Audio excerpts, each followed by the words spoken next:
नमस्कार दर्शक बंधु मु राहुल आपण मैंने देखते ओडिया न्यूज टीवी वीडियो भल लगे चैनल को लाइक शेयर और सब्सक्राइब करने को जमार भी भूलिबे नहीं।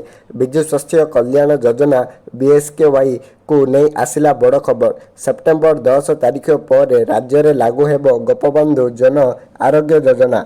से पर्यंत पूर्व भली BSKY कार्ड जारी रहिबो बोली कहिसंती स्वास्थ्य मंत्री मुकेश महालिंग कहिसंती बजेट एप्रोप्रिएशन बिल पास होला पर नवा कार्डर प्रक्रिया आरंभ हेबो। एहा सह बदलिबो BSKY कार्डर रूपरेख। BSKY कार्ड चालू रहिछि। BSKY कार्ड हिताधिकारी को गोपबंधु जन आरोग्य कार्ड मिलिबो।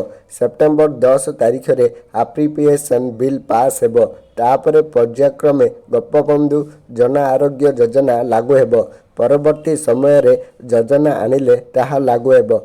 एबे BSKY कार्ड जेमिति चलिबा कथा चलिबो बोली मुकेश महालिंग कहिसंती।